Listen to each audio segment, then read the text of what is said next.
Hello, hello, hello, and welcome to Decided, Created, Received, the pre-party. I'm so thrilled that you are here. I am Sherry Hemstreet of thesherryhemstreet.com, and I am your guide, your host.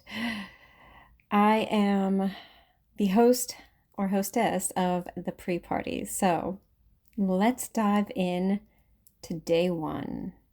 This is going to be absolutely thrilling. So, a little quick introduction. If you know me, you know all this. If you don't, if this is our first time meeting, if this is our first time interacting, hello, welcome. Thank you for being here. You are going to get so much out of this. I'm Sherry Hemstreet, and what you may not know about me is I have been manifesting since 2004, before The Secret came out. And I had a very interesting teacher. My manifesting teacher was God. And this is crazy to some people. They cannot wrap their minds around it, and I'm okay with that. I've had many supernatural experiences. I've had God sit on my bed and wake me up. I have just not lived an ordinary life. It's not what I'm here to do. And if you're listening to this, you're probably not here to live an ordinary life either. You are here for the extraordinary. And while there's probably a lot going right in your life right now, there's probably room for so much more. There's room for extraordinary. And that's the space that I like to play in. Extraordinary, unrealistic, impossible, illogical. Those are all the words that describe how I move through life and how my clients move through life once they learn their personal manifesting formula, once they understand how to manifest at the next level, once they understand all of it. So I've had many manifestations that are just illogical. Getting married in 4 months, single to married in 4 months. That was 20 years ago. We're still very happily married.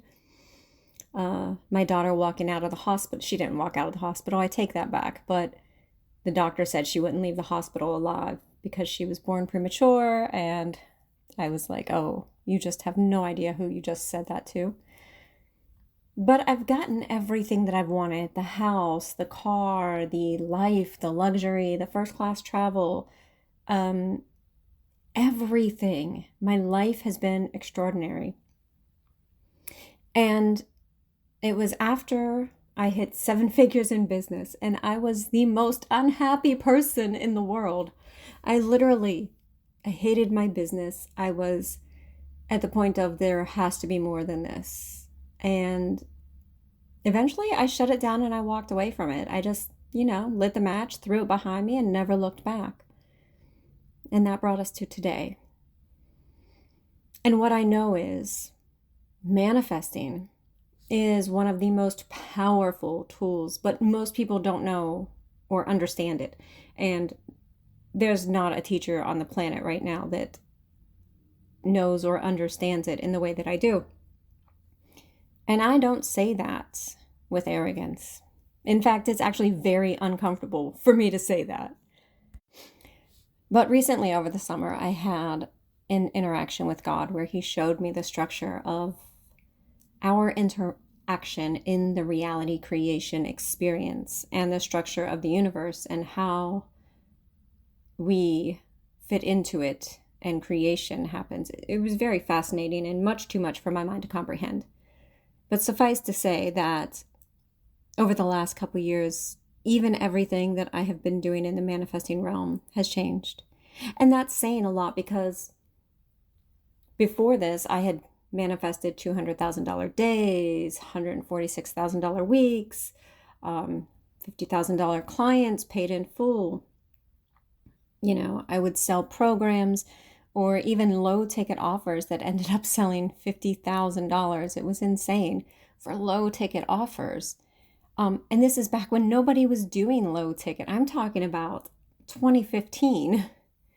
So just insane things. And it's because of the way I do things, right? I don't manifest like most people do.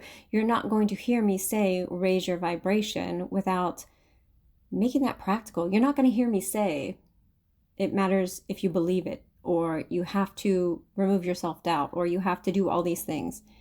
Because all of that works for like 2005 manifesting. If you want coffee, or if you want a good parking space, maybe you want a free trip. Like I used to have, in my early days, I would have clients come back and they're like, oh, I manifested a trip. I manifested this. It was like small things that didn't change their life, but they were great. They felt good. And that's what people think manifesting is. And that's why it gets such a bad rap. But here's what manifesting really is. Manifesting is a tool to access and increase your level of power in every way.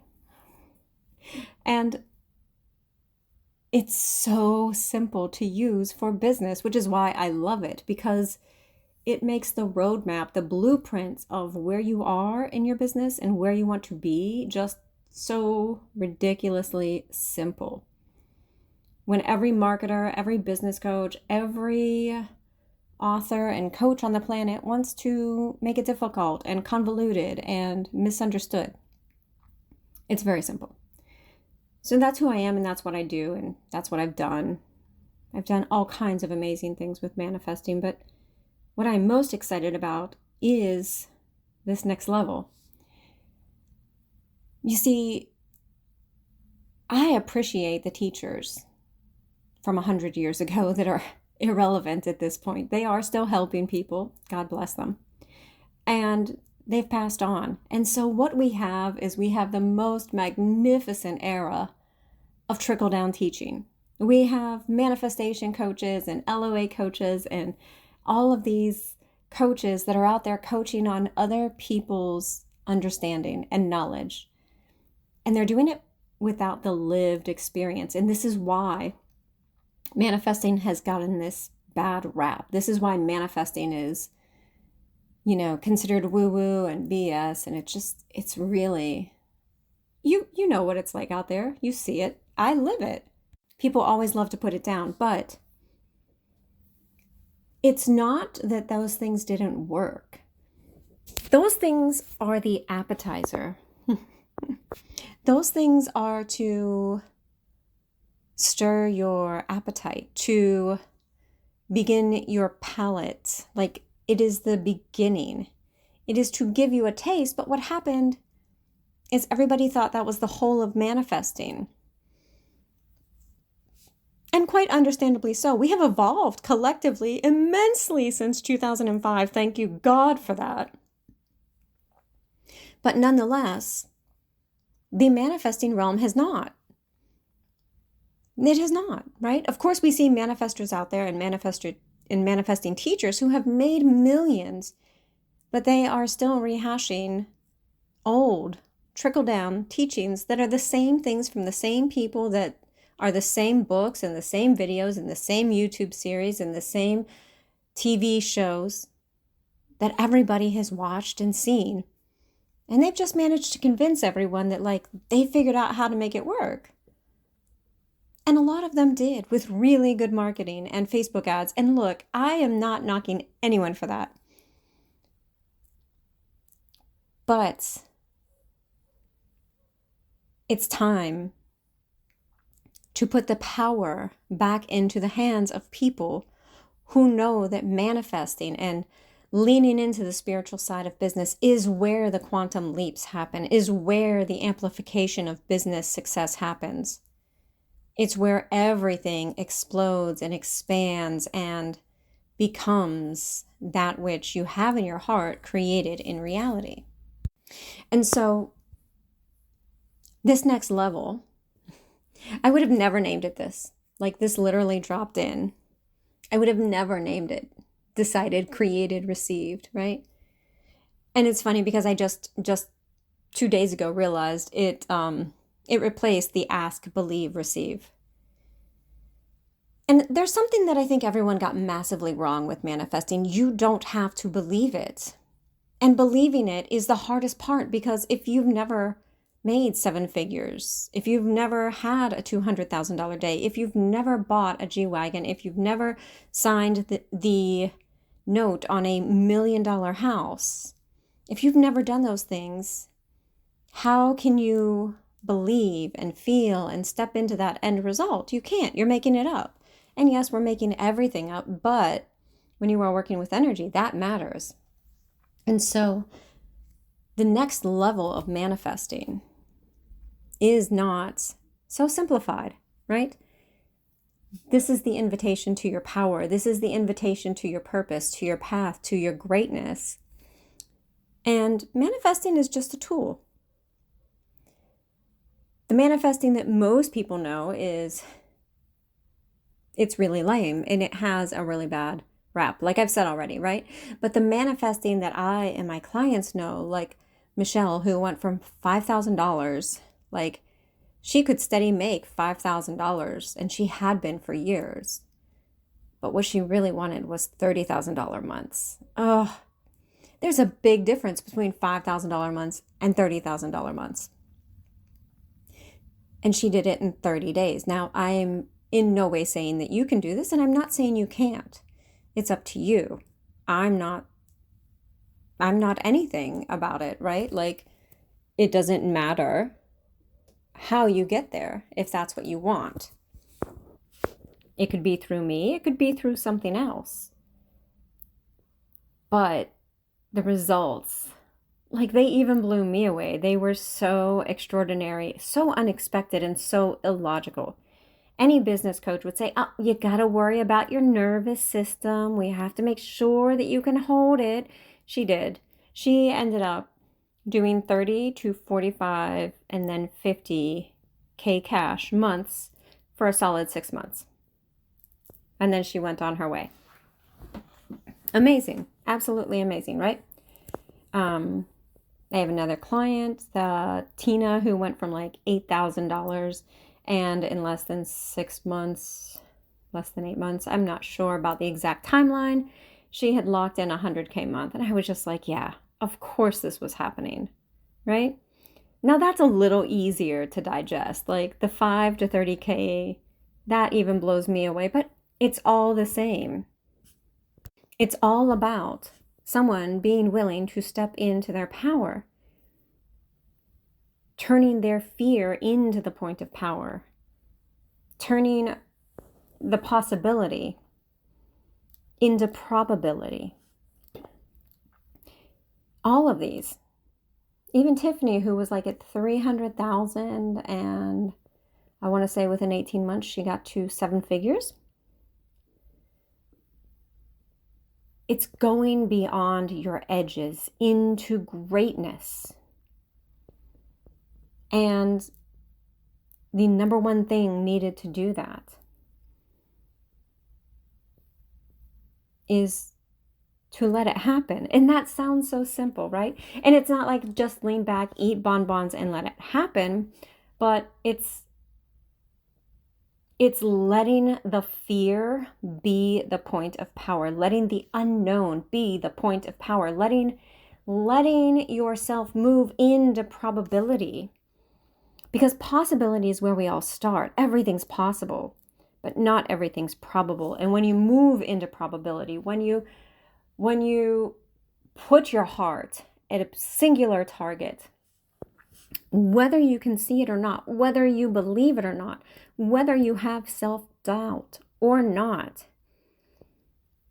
it's you becoming more than you can see and having more than you can imagine. And that's hard for a lot of people. In fact, the number one thing that scares people, and myself included, absolutely, and I talk about this freely, is the level of power that we have access to. And I have access to a lot of power. And the more power you have access to, people think that you get more done on the planet, or you get to have more money, or you get to have more things. And yes, you do. But what happens at the higher level that people really don't talk about, but I have been led through by Source, by God, Creator, is that the more power you are able to hold and allow to flow through you, the more power that you are willing and able to internally let it reside in you, let it bubble up in you, let it be in you, and move through you. At certain levels of power, the reality you think is real becomes so absolutely flimsy. It becomes structurally flimsy, fragile, like excessively fragile. And that's what holding more and more power is. And that's where manifesting gets more and more effortless. So in this, manifesting is the access point. It's the threshold gate. Think about the people that you are most drawn to online, or that are most attractive, or that we all follow as a society. Everybody is interested in, and look, I could fall over if I have to hear their name again, but like the Kardashians, everyone's like, oh, what is Kim doing now? What is Kylie doing? And like nobody cares at this point because they're becoming irrelevant. But think about it. Everyone wanted to watch them because they were living in a level of power. They got to experience the things in a way that most don't. And while their particular experiences might not be the ones you would choose, there was something magnetic about it, something attractive about it collectively. So I get it. The Kardashians might not be your people, but think of who is. Think of that online influencer that just has it all and just is living the life you want. You know, is she flying private? Does she have all the Hermes bags? Is she, you know, flitting around the globe like it's her backyard? Right? It's that becomes attractive to us because that is a level of freedom. And you are meant for freedom, but it's also a level of power. You may or may not want those things or want to experience them, but what your soul is actually doing is pointing you to the power, saying, here, yes, you too can do this. You too can have this. But are you willing? Not are you able? Oh God, no, not able. You are able. You are exceedingly able. All of us are able. Not one of us was created with less than the ability. Once you know how to work with energy and the universe and source and manifesting as a tool. And I'm not talking about, you know, flimsy manifesting of getting coffee and quarters and feathers. Nobody's paying mortgages with that, right? I'm talking about manifesting of turning your power into products, experiences, the life, the lifestyle, right? That is your soul literally saying, it's time to give it a shot. It's time for you to go for it at the next level. It's time for you to rise up. That's what that is, right? So you can tell the level of power someone is willing to hold simply by their life and lifestyle. And this is why we are so attracted to people who have the money, the houses, the cars. And it's gotten to the point where it has turned into a marketing sham for sure. But it's gotten to the point to where it's become so common that it's now useless. We can't use those as actual markers of power. And that's why they no longer work. That's why nobody cares that you have a picture with $1,300 Louboutins. Everybody has them. Or everyone has fakes. Like, we don't know if you're actually living that lifestyle on your back end or if that's just performative on the front end. And I'll tell you, I've seen the back end of a lot of people's businesses, and it looks nothing like the front end in most of them. It's the stress, it's the not making it work. It's the hustle, the feast and famine. It's massive amounts of hustle sold as effortlessness. And yet I see these people online selling every day and hustling and putting 3 and 4 new programs out a month. And yet people are still believing that it's effortless. Like running 4 programs a month, even with a team, you are working 8-hour days. But the time of that is over. People are waking up. People are seeing through that. And we're going to start recognizing other markers of power besides the luxury vacations and the lifestyle. The new markers are going to be results, authenticity, transparency. It's beautiful. It's beautiful where we are going. And I'm getting a little off track here because it's something I'm passionate about, but the whole point of these people is, what are they willing to have? What are they willing to have? Right?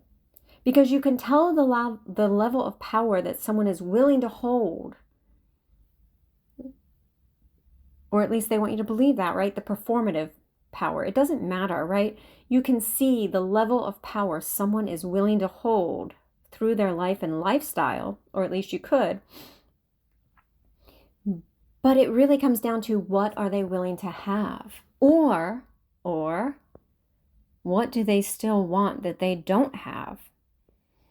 Right? So when I was at my peak at 7 figures, I just wanted joy. Like, please, could I have some fucking joy? I will never forget.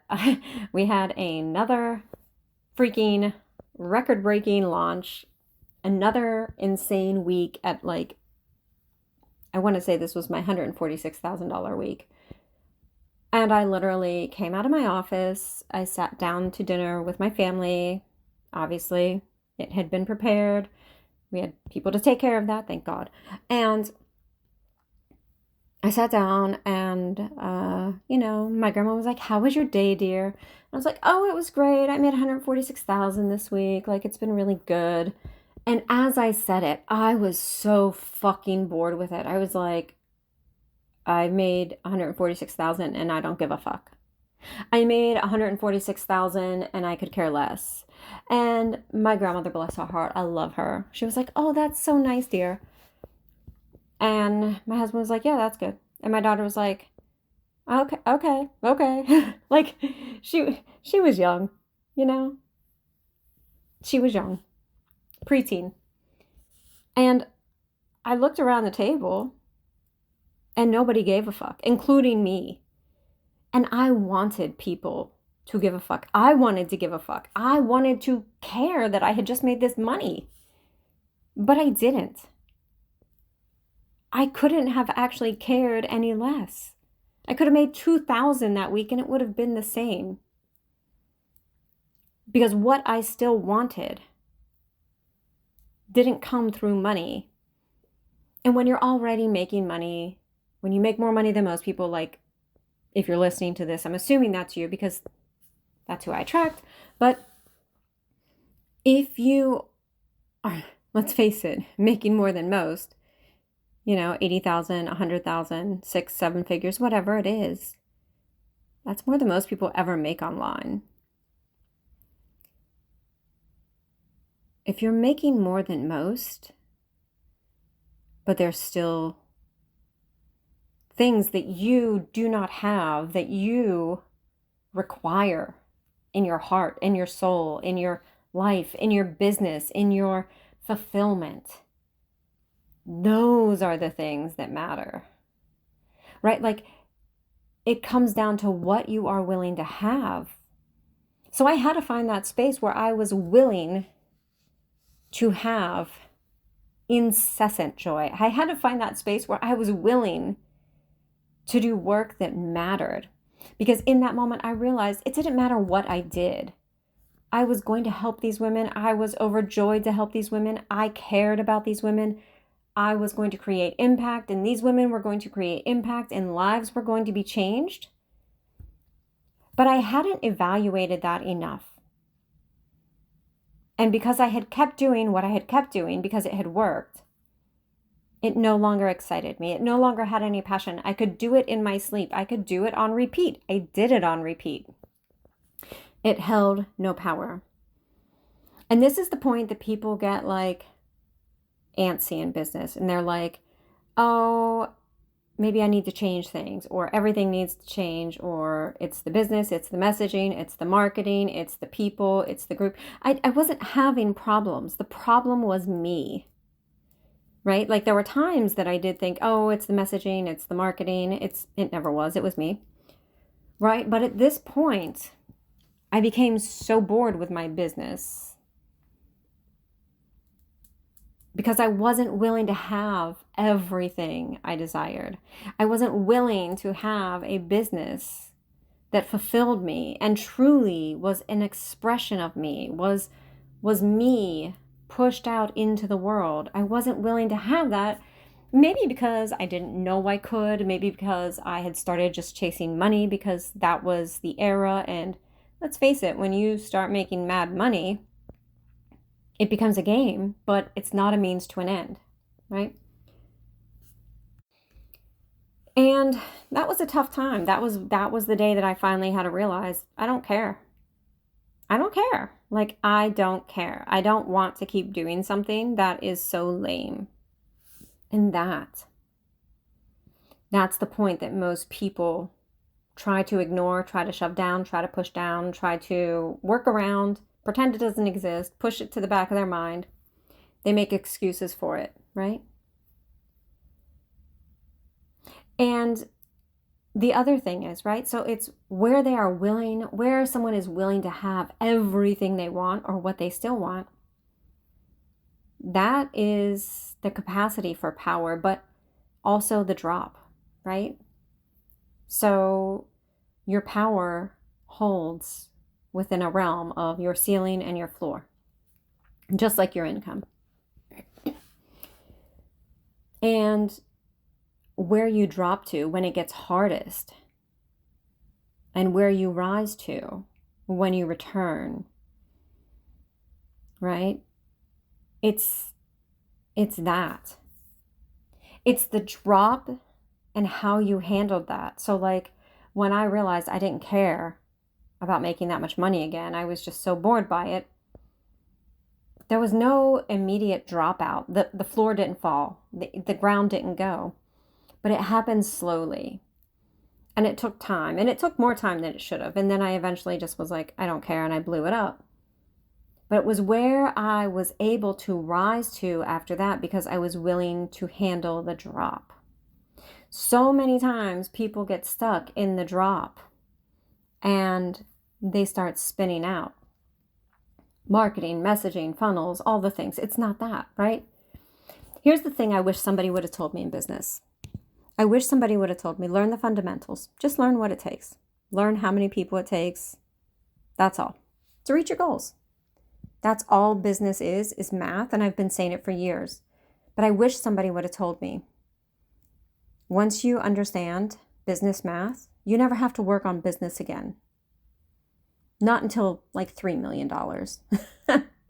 I wish somebody would have said, every problem you have in business is a you problem, not a business problem.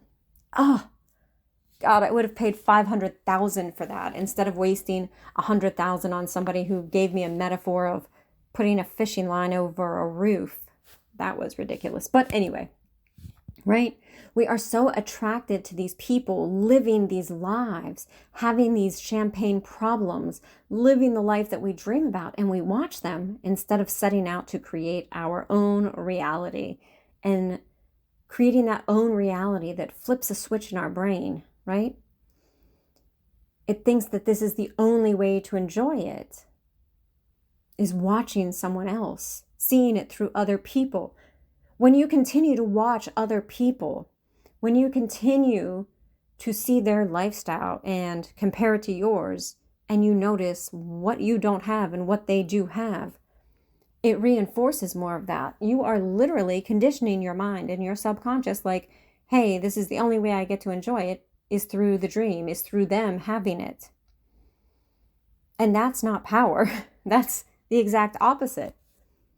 And so as you are moving through this and realizing and seeing that they have champagne problems and that's what you want, and your mind thinks the only way to enjoy it is through other people, and one day you'll get there. It truly comes down to your willingness to accept the power. Or this happens, we think because they did it, we attach all of our thoughts and beliefs to that situation and how they are better than us, or they have some special magical powers, like they know something we don't. Look, business is math, and making 7 figures, making sick money is just math. It's not something spectacular that only certain people can have. It is not. It just isn't, right?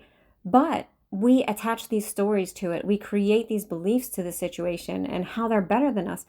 Let me tell you, if somebody's making $1 million, 50 million, 100 million, they are not 100,000 times smarter than you. They aren't. That is like, that one thing is the most important thing. If you're at, 80,000, 100,000 for the year, and you're like, somebody in your circle makes $1 million. They're not 100,000 times smarter than you. They don't know some special lever to pull that you don't. And that's what everyone wants to believe it is. Because we create a story about it. We essentially make it hard for ourselves to believe that we can have it or make it an option. Because we think they know something we don't. And the more we look at them, the more of a gap it creates between us and that reality for ourselves. And it's this one little problem that we create in the mind, and then the identity begins to form around it, right? Like, I'm somebody who only makes 300,000 a year instead of being somebody who makes 800,000 a year, right? And that identity gets reinforced and reinforced and reinforced. And the problem is we have become so conditioned to avoid negativity, to be the positive Polly, to look at the bright side, be grateful, just look at all you have, be grateful for what you have. Like, no, we don't need that. I can be happy, I can be satisfied, I can want more. Especially as women, it's like, but look at all you have. You have so much more than most. Oh, okay, I'm doing so much more than most. Like, it's a choice.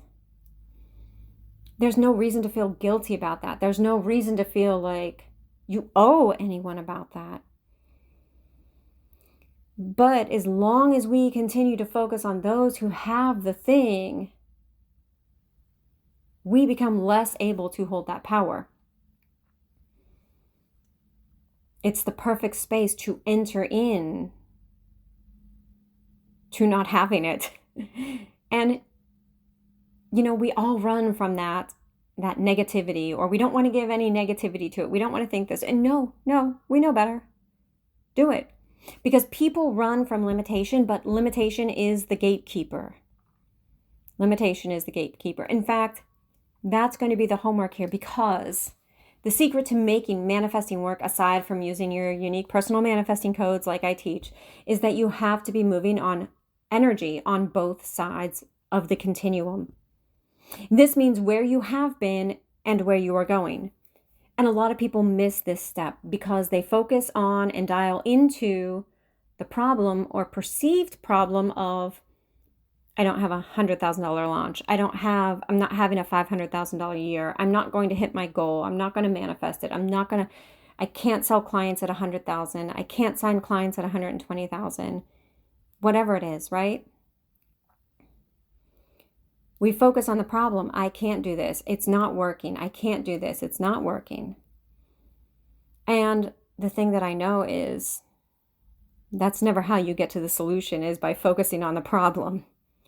So the easiest way to move things is to move things on both sides of the continuum. The past has no power, but the residue it leaves in your life resurrects it daily. And these are circumstantial, and they are what is keeping your reality locked in. So your homework for this, for your calibration, I want you to make an exhaustive list. I want you to make a list that is so truthful, so undeniable, so potent and powerful that it creates a reaction in you. You're going to hate it.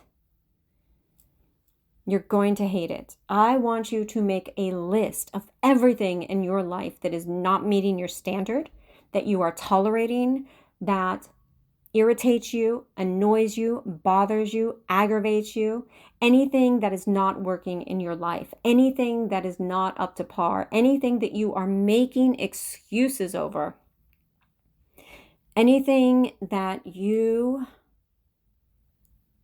are tolerating. And it's going to be difficult at first. Because the first thing that happens is your ego's like, I have a lot of really great things in my life, and you can't find things. So you're like, all right, Sherry, I'll do it.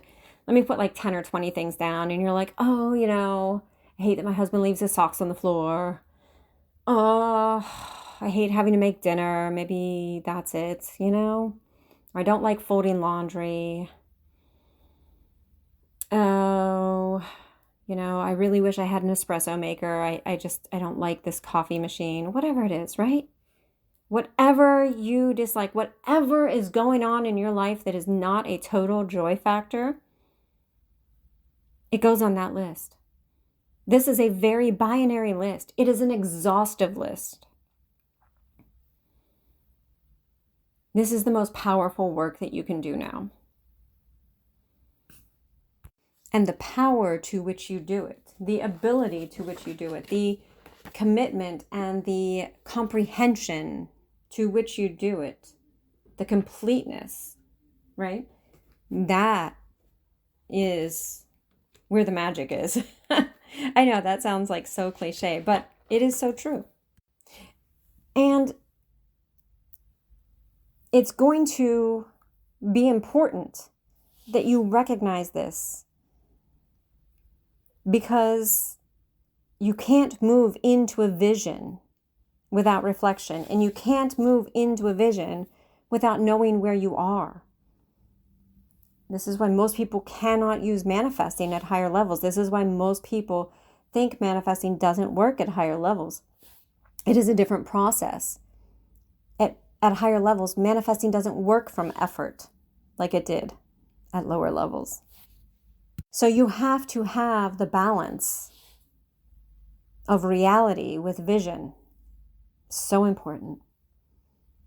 It has to be fully recognized, fully acknowledged, like you have to stand in the reality and the truth and the fullness of it. Because otherwise you're trying to buy a plane ticket or a train ticket somewhere, and you don't even know what state you're in, and they can't tell you. And you can't say where you want to go without saying where you are. It just doesn't work. This is why so many people don't believe in manifestation at this level. They don't know how to use it, because knowing where you are is more than like, oh, I'm at 65,000 this month and I want to get to 100,000. No, that is the circumstance. That is the byproduct. That is the cause and effect and the result. That is not the location. That is not the story. That is not the reality. That's a piece of the reality. That is a marker. But the money is a byproduct. The other things that go with it, right? As entrepreneurs, we love to use money as the marker. And it's a great litmus test. And it's also a very poor litmus test. So it's not where you are. It's not that you're at 5,000 a month. It's not that you're at 65,000 a month. That only tells one tiny morsel of your reality. There's so much greater reality. And that is what we're going to work with on the continuum. Because if you have a forward-facing vision, you have to work on the past. So make your list. Really exhaustive. Commit yourself to it. Do the work. If you are in the group, if you are going through this live, put your homework in there, write something in there, share in there, share your ahas, everything, right? Because the more you show up for this, the more you are going to get out of this. And I know that's one of the things. We always think we're doing it, or this step isn't important. I promise you it is. Thank you for being here. Thank you for deciding, creating, and receiving. It's going to be spectacular. I'm thrilled, and I cannot wait to see how amazing your reality becomes. I'm Sherry Hemstreet of thesherryhemstreet.com. You can find me on the socials, mostly on Facebook, but I'm around. Feel free to send me a message, talk to me, whatever it is. I love hearing from you. If you have somebody that would enjoy this or wants to experience it or likes this, by all means, share this with them. It'll do something for them. It'll change something for them. You'll know. Thank you, and I will see you on the next one.